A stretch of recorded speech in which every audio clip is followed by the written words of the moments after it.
Esse é o segundo vídeo do quarto módulo do projeto Gaia Nefelibata, Filosofia em Território Virtual. Esse quarto módulo tem como tema Corpo e Vida Precária e tem por objetivo desenvolver esse tema a partir da perspectiva filosófica de Michel Foucault e também da fenomenologia. Então, nesse segundo vídeo, o professor Daniel segue o fio condutor dado por mim no primeiro vídeo, partindo também do texto do Foucault, Corpo Tópico, porém, ele dá uma abordagem do corpo e da utopia a partir da fenomenologia e pergunta que sentido tem a precariedade, entendendo-a como um fenômeno constituinte da experiência do ser humano em ter que se encarnar no mundo. Aqui, nesse segundo vídeo, a utopia é discutida como uma experiência do corpo a partir dele mesmo, porém, apontando que a redução da corporeidade ao corpo físico é uma possibilidade de concretizá-la no sentido restrito de um apagamento do corpo, de constituição de um corpo incorporal. Espero que vocês gostem desse segundo vídeo. Não deixem de seguir nossas redes sociais, se inscrever no nosso canal no YouTube, siga o nosso Twitter, o nosso Instagram e o Facebook. Com a palavra, o professor Daniel.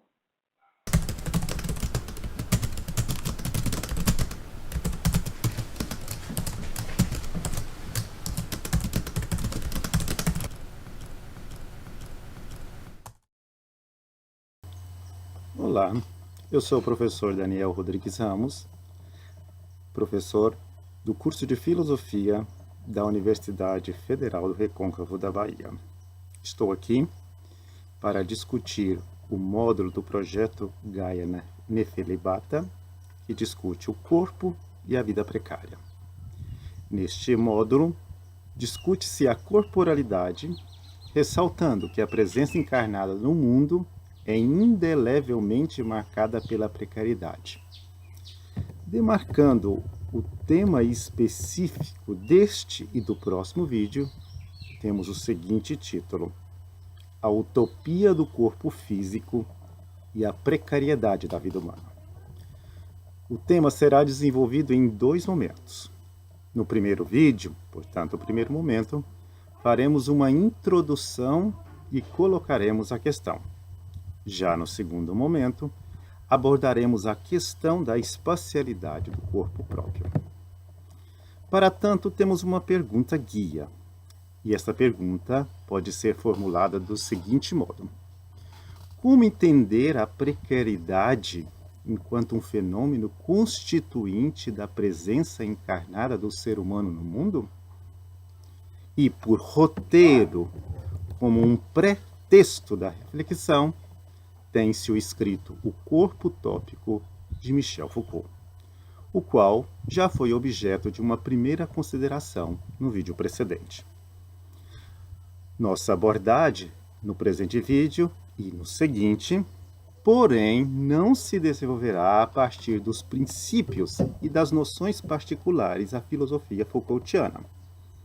Numa outra direção bem diferente, e aliás como uma abordagem complementar, visa-se apenas explanar algumas questões em torno da corporeidade, ressaltando aspectos ontológicos e fenomenológicos. Então, nossa abordagem será a partir da fenomenologia. Neste sentido, por exemplo, o conceito de utopia vai adquirir uma conotação específica, e aproveito para advertir que não é nossa intenção abordar a questão da utopia desde a envergadura e a questão central do pensamento Foucaultiano. Contudo, ainda não se trata de aprofundar, com esses dois vídeos, aprofundar exaustivamente o tema da corporalidade humana, nem elaborar o conceito da precariedade de modo a esgotá-lo, explicitando como se fosse uma nova categoria para a hermenêutica do sentido da existência do homem no mundo. Não se trata de fazer uma nova teoria sobre a condição humana, enquanto um ser situado a partir da sua corporeidade. O que nós queremos? Objetiva-se apenas lançar alguma luz na experiência da corporeidade. Queremos captá-la desde um modo pelo corpo se doa a nós mesmos, isto é, a partir da experiência de constituir a nós mesmos ao longo do qual nós elaboramos uma vívida compreensão acerca de que somos sempre seres condicionados a corporificar a nossa presença, a nossa existência, e assim encarnarmos no mundo. Por isso, se a gente pode dizer assim, experiência é a nossa palavra de ordem. Vamos retomar a nossa pergunta. Nós a formulamos do seguinte modo. Ela soa do seguinte modo. Como compreender a precariedade enquanto um fenômeno constituinte da presença encarnada do ser humano no mundo? O fenômeno a que nós nos remetemos, a precariedade, é uma experiência inerente ao fazer presente a nós mesmos junto ao mundo. Experiência, dissemos.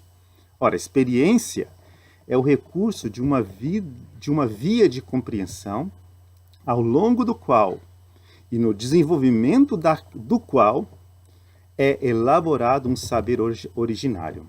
No nosso caso, sobre nós mesmos, sobre a nossa condição encarnada. O que é importante é que pela experiência temos a possibilidade de colher nós mesmos e tudo mais, usando uma expressão que repetiremos várias vezes, colher tudo mais em carne e osso. E aqui está uma expressão usual que não se refere unicamente ao corpo humano, mas pode ser aplicada a tudo aquilo que se doa como um ente inanimado. Né? Portanto, até aquilo que a ciência já chamou genericamente de corpo. Por exemplo, pode-se dar, aliás, também pode-se dar em carne e osso, metafisicamente dizendo, um ente desprovido de corpo material, uma realidade do mundo ideal. Um conceito, por exemplo, pode ser apreendido em carne e osso. Na identificação com um personagem fictício de um romance que eu leio, posso captar, inclusive em carne e osso, os seus dramas pessoais e existencial. De igual modo, num ato de imaginação, posso colher de modo vívido um país de sonho, um país de duendes, de fadas. Então, uma totalidade de um mundo utópico que não está aqui em lugar nenhum. Considerando isto, a pergunta acima que nós fizemos, como entender a precariedade enquanto um fenômeno constituinte da presença encarnada do ser humano no mundo, exige uma apreensão em carne e osso do corpo que cada ser humano tem, de nossa própria carne, caso queiramos elaborar uma resposta que tenha em conta, que nasça da experiência constituinte de nossa corporalidade. Esta pergunta, portanto, não poderá ser respondida com um dado abstrato ou com uma teoria qualquer, como um mero tomar nota acerca de nosso corpo. Antes, a resposta para a pergunta exige uma clareza vívida daquilo que nos determina o sentido humano de sermos entes encarnados, revelando o corpo enquanto condição inalienável do ser humano se fazer presente a si e para os outros. Pois no corpo revelamos a nós mesmos a singularidade e a profundidade de cada um. Nele se faz concreta a manifestação da singularidade e a profundidade de cada um. Por exemplo, entregamos ou escondemos os segredos mais profundos de nosso mundo próprio e interno a quem nos contempla no vulto e de nossa figura corporal. Ora, aquilo que se faz presente em carne e osso é cheio de sangue, é vivo. Contudo, não dizemos aqui vida no sentido de mecanismo físico-biológico. A vida nasce, cresce e se definha.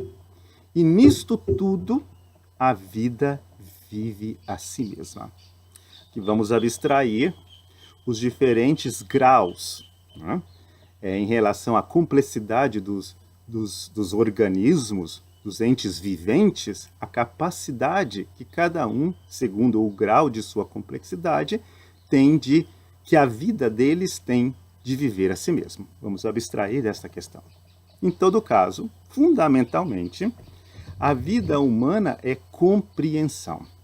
Então, experimentada a partir dela mesma, a vida não é o mesmo que o mau ou o perfeito funcionamento dos órgãos. Não é o equilíbrio na engrenagem dos processos fisiológicos. Viver é saber-se vivo. E quanto mais complexa é a estrutura do vivente, mais ele se sabe vivente desde um núcleo interno ou de uma profundidade singular, que a tradução chamou, respectivamente, de eu e espírito. O corpo humano, então, é o lugar de concreção e expressão desta vida que vive a si mesma. E deste modo, ela mesma, a vida, se apreende em carne e osso. O corpo, então, é o lugar em que se vive a carne de minha carne, se é que se pode dizer assim. É onde o espírito se eleva, expande-se como o mundo humano e ancora cada ser humano singular junto às coisas e aos demais conviventes, e os demais conviventes numa totalidade de sentido. Mas também o corpo é o ponto no qual se recolhe no mistério da existência pessoal ou um lugar no qual se pode pretender esconder este mistério e disfarçá-lo. Por tudo isto, de antemão, é necessário fazermos aqui duas ressalvas em vista de colocar a questão. A primeira são duas as maneiras que nós fazemos a experiência da corporalidade. Nosso corpo não é somente um organismo físico. Quando olho de fora, ele é apenas uma coisa susceptível às leis da causalidade finita, um olhar exterior que pode ser operado não só pelos outros, mas também por mim mesmo. Por exemplo, quando eu olho minha mão e a considero apenas como um membro ou um órgão motor, responsável por agarrar as coisas que eu desejo alcançar, a ponto que posso até comparar a minha mão com uma pá mecânica ou uma garra robótica. Colhendo o meu corpo por fora, então existo como coisa e compreendo o seu movimento como uma maquinaria de músculos, de articulações e de nervos. Desse modo, o corpo é como, entre aspas, sem dono. É sem posse de um quem, que é uma pessoa, um ser único e que dele se apropria de um modo totalmente singular. Ao contrário, o corpo, neste olhar que vem de fora, é somente um corpo vivo genérico, regido por leis universais. Esta camada superficial da experiência do corpo humano, vamos chamá-la a partir de agora de corpo físico. Porém, há uma outra possibilidade de olhar para o corpo e de aprendê-lo, de agarrá-lo a partir do modo que ele se doa a mim mesmo. Ora, este é um olhar desde dentro. Isto é, se dirijo o meu olhar para uma camada mais profunda, na qual sei do corpo como sendo o meu corpo, e, antes de mais, vejo que a corporalidade humana é um vivido. Melhor, é um fluxo unitário de experiência. Experiências que, em oposição àquela primeira, que pertence a uma camada superficial da corporalidade, vamos chamar a partir de agora de corpo próprio. Como tal fluxo, eu sei, porém, que o corpo não é matéria inerte, mas é habitado por um eu que o vive. no mais imediato da percepção que tenho de mim, uma percepção de si, ou também na percepção interna, mediante o corpo, também o eu sabe de si mesmo. Isto é, ele se doa a si como presente em todos os fluxos de vivências. Contudo, não se trata de um eu empírico ligado exteriormente a um corpo empírico. A empiria ainda nos retém na superfície do corpo físico. Isto é, não se trata de um eu que se diferenciaria dos outros eus pelo contraste das qualidades empíricas do corpo dos outros. Ao contrário, aquele eu é percebido sabendo de si em todo perceber, algo fora dele, à medida que suspende a ingênua constatação que eu sou um eu coisa ligado ou desvinculado ao corpo coisa física. Ambos, tanto o eu quanto a coisa que eu percebo, já são me dados de antemão, são me dados como, por exemplo, como feitos, não como algo que está se fazendo na minha percepção. Ora, então, nesta suspensão é que passo a viver na profundeza do corpo próprio. É preciso suspender esta ideia de um eu já dado, que percebe algo, coisa já dada, para viver na profundeza do corpo próprio. E assim, nessa suspensão, me descubro como um conjunto de atos que mantém a minha vida como um fluxo. Portanto, eu me descubro constituindo a mim mesmo como aquele eu que percebe a si e a coisa percebida.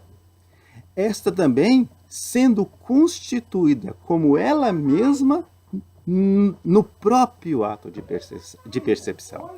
Ao longo do próprio ato de percepção.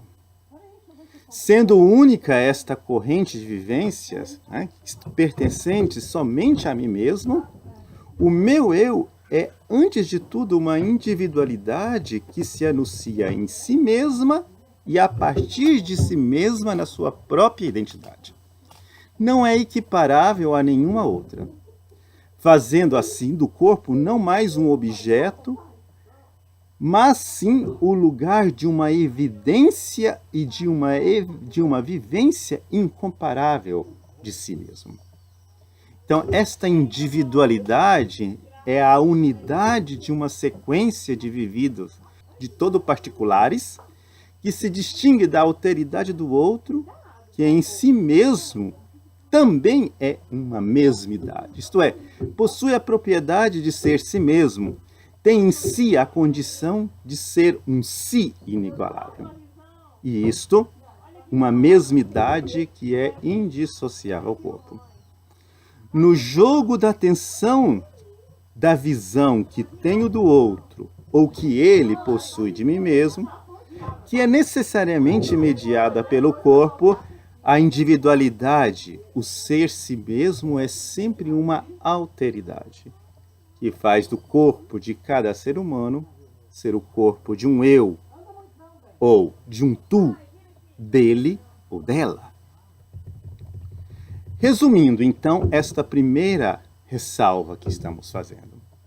Há uma ambiguidade no meu sentir e saber que advém da experiência do meu corpo, que jamais pode ser superada, a saber que posso viver meu corpo tanto como um corpo físico qualquer ou como um corpo próprio, sendo este último referido à individualidade de si mesmo.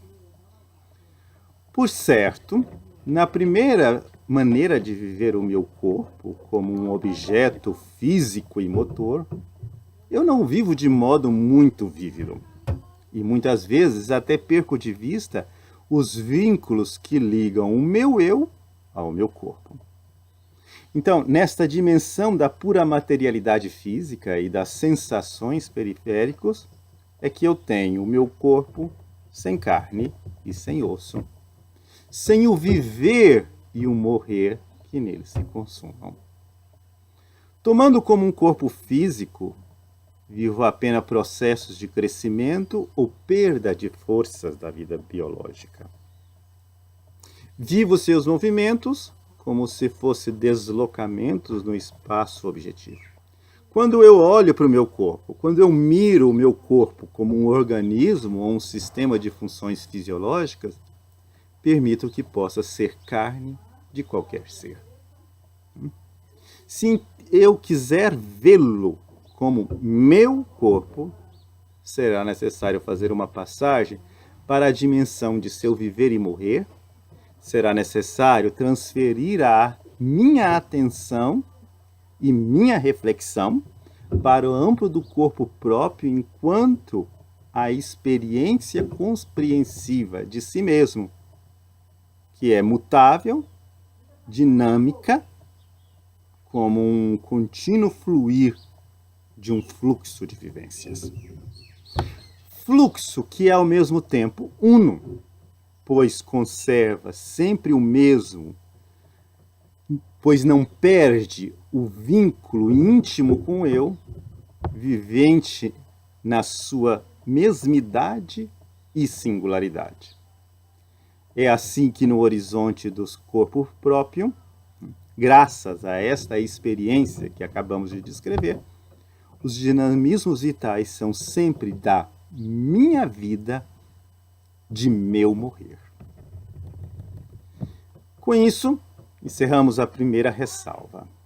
A segunda ressalva é que se a precariedade é um fenômeno constituinte do ser humano, que está presente na sua experiência de encarnar-se no mundo, a precariedade pertence não somente ao corpo físico, mas ela pertence, antes de tudo, ao corpo próprio. Por certo, já que vigora aquela ambiguidade que acabamos de apontar, a precariedade pertence também ao confronto entre ver-me por dentro, ver por dentro o meu corpo, que é aquele ver a partir da evidência de uma vida que se vive e vive o corpo desde os seus recônditos mais ocultos, com aquele corpo, com um confronto com aquele ver e sua correspondente visibilidade que o toma o corpo por fora, por meio de uma razão que despersonaliza o corpo ou um pensamento que o sobrevoa e o objetiva. Ora, com efeito, a visão do corpo próprio é uma experiência do singular. Enquanto, em confronto com essa, a visão de meu corpo como objeto físico é como se fosse em terceira pessoa observá-la, como se ele fosse simplesmente, unicamente, um sistema físico-químico ou, então, outras vezes, como um mecanismo de forças. E é preciso dizer que este confronto não é casual, não é raro. Ao contrário, ele é demasiadamente cotidiano.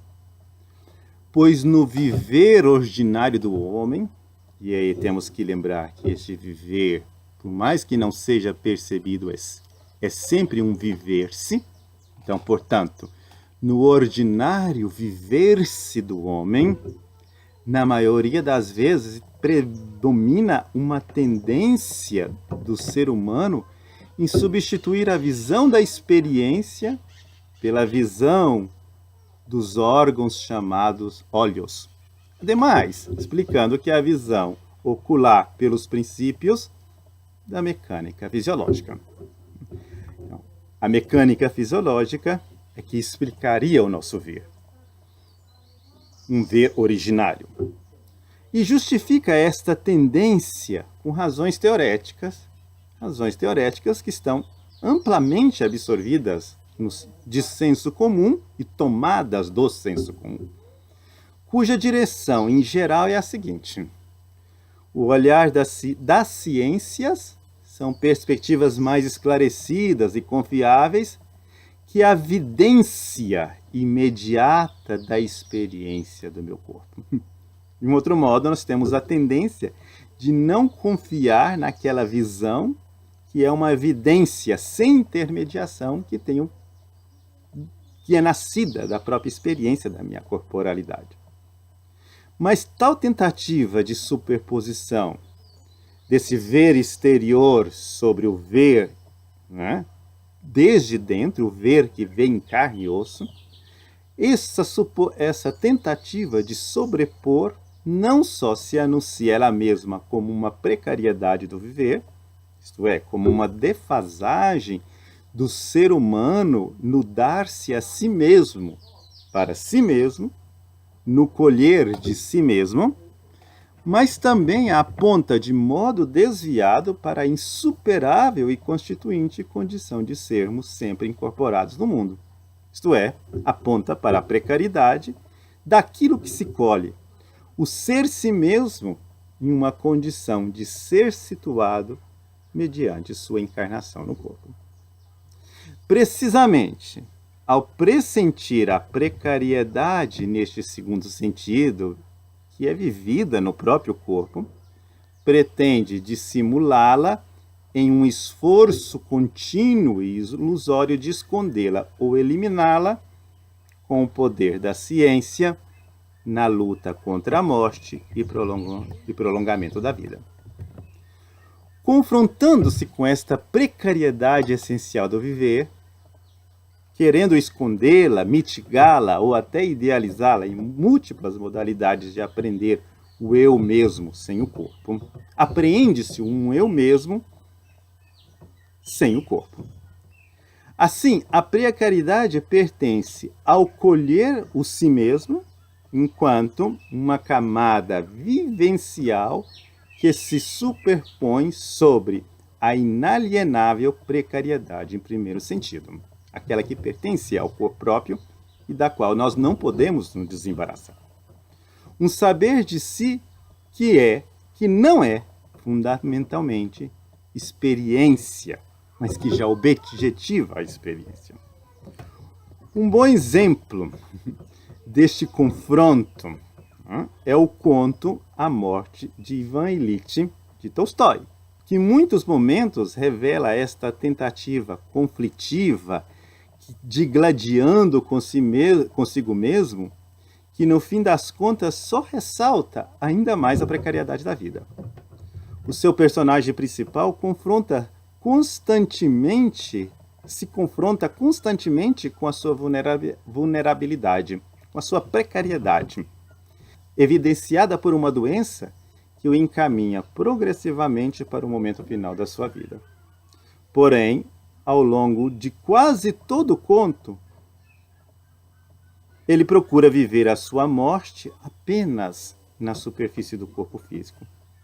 Ora, vivendo a sua doença como uma mera questão de ajuste do funcionamento do seu organismo com os recursos da ciência médica, ora, mediante a distração agradável e os paliativos dos prazeres sensíveis que a boa vida burguesa lhe proporcionava. O ânimo suscitado pelo encorajamento do médico foi de curta duração. De novo aquele mesmo quarto, os mesmos quadros, as mesmas cortinas, o papel de parede, os frascos e aquele seu corpo dorido, sofredor. E Ivan Ilyich começou a gemer. Deram-lhe uma injeção e ele caiu na sonolência. Quando despertou, começava a escurecer. Trouxeram-lhe o jantar. Com esforço comeu o caldo. E outra vez a mesma coisa. E outra vez a noite que começava. A vida, uma fila de sofrimentos cada vez maiores, voa cada vez mais depressa para o fim. Para o mais horrível sofrimento. Estou a voar. Estremeceu, agitou-se, quis resistir. Mas já sabia que era impossível resistir e de novo, com os olhos cansados de olhar, mas incapazes de não olhar para aquilo que estava à sua frente, ficou a olhar para as costas do sofá e esperou. Esperou essa horrível queda, o choque e a destruição. É impossível resistir, dizia a si mesmo. Mas se pudesse ao menos compreender para que isto? Mas também isso é impossível. Seria possível explicar se pudesse dizer que não vivi como devia. Mas isso é impossível aceitar, dizia a si mesmo, recordando toda a legalidade, toda a correção e a decência da sua vida. Isso é impossível de admitir, dizia a si mesmo, rindo-se com os lábios, como se alguém pudesse ver aquele seu sorriso e ser enganado por ele. Não há explicação. Sofrimento, morte, por quê? Durante aqueles 3 dias em que o tempo não existia para ele, debateu-se naquele saco negro para o qual o empurrava uma força invisível, irresistível.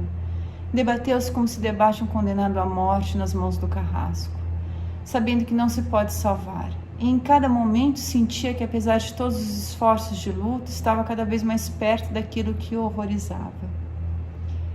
Sentia que o seu sofrimento era também por estar a ser enfiado naquele buraco negro, e ainda mais pelo fato de não conseguir entrar nele. Era impedido de penetrar pela consciência de que a vida tinha sido boa. Era essa a justificação da sua vida que o prendia e o impedia de avançar, e que o atormentava mais do que tudo.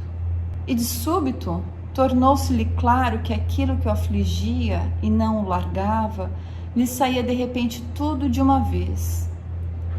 E por 2 lados, por 10 lados, por todos os lados. Tinha pena deles, era preciso agir de modo que não sofressem. Livrá-los a eles e a si mesmo daqueles sofrimentos. Que bom e que simples, pensou. E a dor? Perguntou a si mesmo. Que é dela? Então, dor, onde está tu? Ficou atento. Sim, cá está ela. Pois bem, deixa-la doer. E a morte? Onde está ela? Procurava o seu habitual medo. O anterior medo da morte não encontrava. Onde está ela? Qual morte? Não tinha medo nenhum, porque também não havia morte. Em lugar da morte havia uma luz. É então isto, disse ele de súbito em voz alta, que alegria! Para ele, tudo aquilo aconteceu num único instante e o significado desse instante já não mudou. Mas para aqueles que estavam presentes, a agonia dele prolongou-se ainda por 2 horas. Qualquer coisa fervilhava no peito dele. O seu corpo extenuado estremeceu. Depois, o fervilhar e os estedores tornaram-se menos frequentes. Acabou-se, disse alguém por cima dele. Ele ouviu estas palavras e repetiu-as na sua alma. Acabou-se a morte, disse a si mesmo. Já não existe. Inspirou o ar, parou ao meio de um suspiro, esticou-se e morreu. Tolstói e a morte de Ivan Ilitch.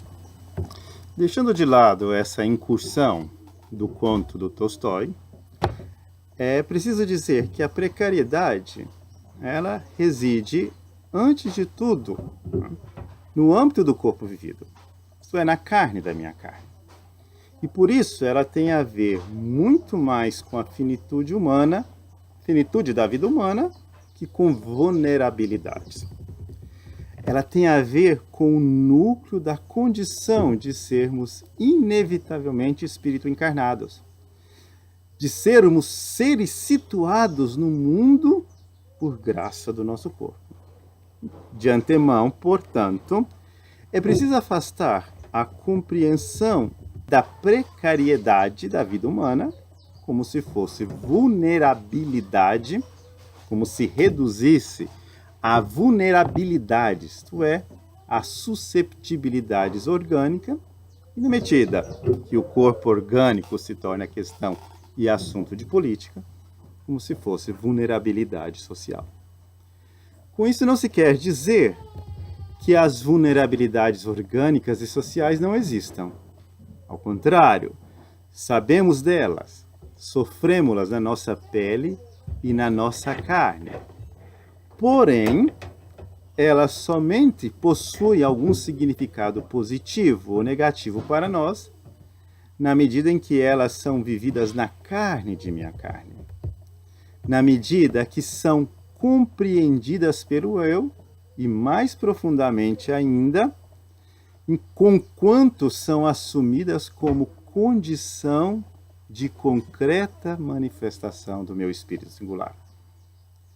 Reduzir a precariedade da vida humana às vicissitudes causadas pela fragilidade e debilidade do corpo físico, pela susceptibilidade da vida orgânica ao ambiente ou a um contexto social, tudo isso não fará ver de que modo a precariedade é um fenômeno humano, demasiadamente humano. Isto é, como um fenômeno essencialmente constituinte da presença encarnada do ser humano no mundo. Portanto, é bom lembrar que são as vulnerabilidades acenam para a precariedade e, de um certo modo, apontam, elas dizem algo a respeito do fato que a vida humana é tão fina, é delicada, de modo que qualquer ideia de vulnerabilidade, que na maioria das vezes são exteriormente produzidas, ao ponto de não fazer pensar radicalmente na precariedade, todo tipo de ideia de susceptibilidade chega muito tarde para compreender a precariedade da vida humana e protegê-la. Desse modo, tais ideias, na sua exterioridade, precisam ser remetidas para a precariedade da vida humana, para que possamos ver a real envergadura e gravidade dos atentados à dignidade humana pelas políticas e ciências que se servem da precariedade e, em cima dela, produzem e aumentam as nossas vulnerabilidades para o conseguimento de seus fins. Nisto, no entanto, não se deve perder de vista que ver de fora é também um feito da vida humana. E como tal, esta possibilidade da vida humana de se compreender, de se viver, né, é também um modo de exacerbar e produzir vulnerabilidades. E precisamos ter sempre isso em mente se quisermos compreender as vulnerabilidades desde a sua gênese experiencial. Desde o fato, desde o viver e o morrer do corpo humano e do seu encarnar-se no humano. Nessa direção, a mera exterioridade das nossas ideias, das nossas ideologias acerca das susceptibilidades do nosso corpo orgânico e social, também possuem algo de positivo. Configuram-se como um sinal visível da precariedade da vida humana, que, ao querer humanizar, escolhe se concretizar por caminhos de desumanização. Prioriza tendências de consumar seu sentido, que, aliás, o corpo social institucionaliza e consolida mediante políticas e técnicas de governo. Ora, com tudo isso, parece que distanciamos demais do escrito corpo utópico de Foucault, cuja discussão, cujo texto é, na verdade, um pretexto para a presente reflexão. No entanto, com este enorme desvio que fizemos fizemos antes, em especial quando fizemos aquelas duas ressalvas, acabamos por precisar uma perspectiva ou uma tomada prévia para nos aproximarmos ao referido texto e interpretá-lo. Este ganho é importante não por mérito desta reflexão, mas porque, nas entrelinhas do texto que procuramos interpretar ao nosso modo, anuncia-se um fenômeno que já está descrito desde as suas primeiras páginas. Nas primeiras linhas, o Foucault nos recorda que não posso me deslocar sem carregar comigo o meu corpo. Que não posso mover-me sem viver o meu corpo. Onde eu estiver, meu corpo vai estar sempre comigo. como sede e ponto de partida de minha experiência de ter um espaço e de locomover-me neste espaço.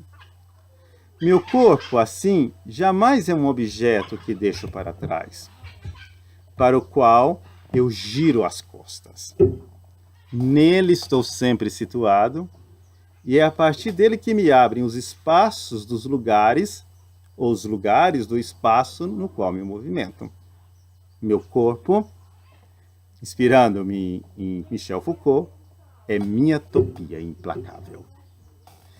Minha precariedade, então, no seu sentido fundamental, é estar sempre presente no locus determinado que meu corpo me obriga a estar, e me obriga a estar enquanto condição sine qua non para me inserir no mundo. O meu corpo me vincula com um aqui, do qual eu não posso me liberar definitivamente. Neste aqui, meu corpo também obriga a estar o meu eu. Jamais sou um espírito que paira acima do espaço e o compreende sobrevoando, mas tudo que vejo e compreendo acerca de mim e das coisas que me rodeiam é sempre a partir do locus em que meu corpo me situa o meu eu. Deste modo, o meu corpo é também a imposição de uma perspectiva de visão determinado pelo posicionamento do meu corpo como ponto de abertura para a totalidade do espaço que me rodeia. Uma totalidade que é, a partir do meu corpo, sempre um campo de familiaridade.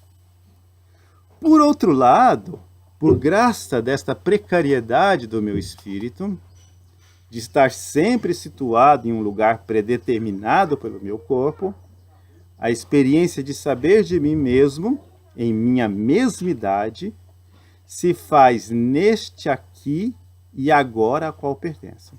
Então eu não preciso me deslocar ou representar-me presente em um espaço ou condição extraordinária. Ao contrário, em todo movimento que faço, por mais que ordinário que seja, por exemplo, ao encolher-me debaixo das cobertas ou esticar-me, assim quando ando por toda parte do espaço, eu me dou a mim mesmo. Meu corpo, portanto, permite alcançar um saber acerca do meu espírito, um saber que não é ordinário, mas é extraordinário por natureza, justamente na situação que vivo dia a dia, com a situação com a qual estou habituado. Então, chego a um saber do meu espírito no mais ordinário de meus movimentos ou de meus afazeres.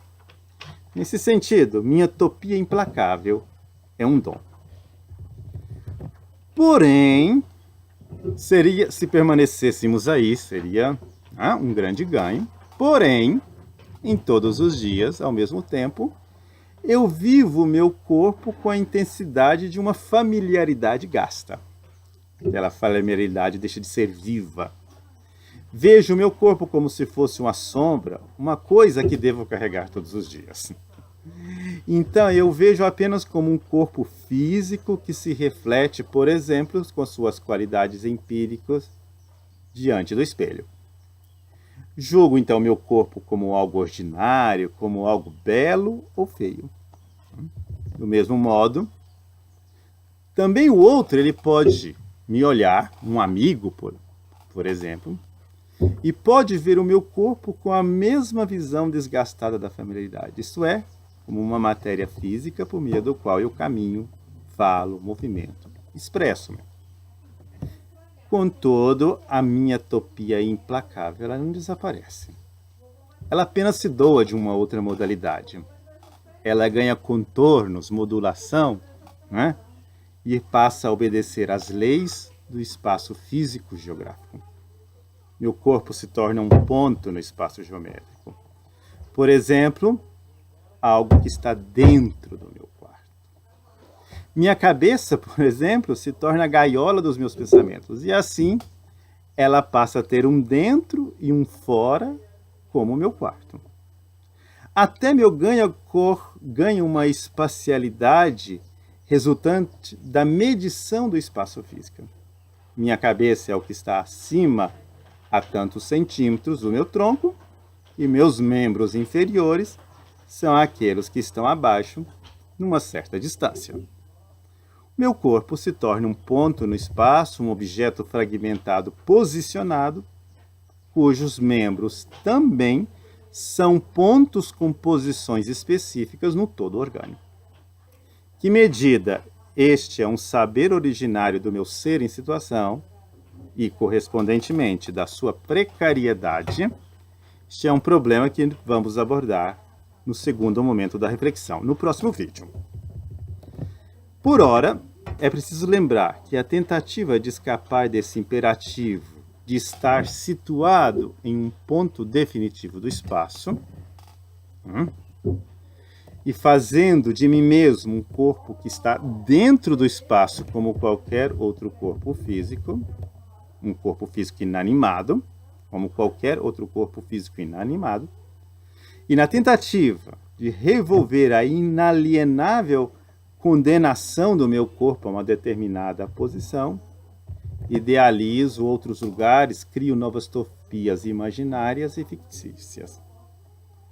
E deve-se dizer que, para o corpo físico, ao menos na imaginação, tais criações de uma espacialidade imaginária contorna, em certa medida, a precariedade da existência encarnada. Mas como meu corpo vivido jamais acompanham estas espacialidades imaginárias, não transportam meu corpo vivido para um espaço imaginário, eles não são mais, essas tentativas não são mais que utopias nascidas de uma antiga obsessão humana em querer apagar o corpo, que vertentes modernos, seja do pensamento religioso, filosófico e científico, ainda temam em preservar. Ora, sempre sou o que sou a partir da situação que, em meu corpo, vivo a minha vida. Nunca serei plenamente e na concretude de minha existência posicionado nos lugares utópicos para onde me transporta a vida que vivo aqui. Isto é, quando nego a implacabilidade de estar presente na situação deste meu corpo com toda a sua finitude. Até as minhas utopias, se leva a sério o sentido de seu surgimento e da possibilidade de sua realização, e da própria realização de uma utopia, todas elas dependem de viver um outro modo minha utopia. Mesmo que seja de modo imperfeito, utilizando o recurso da negação ou da idealização.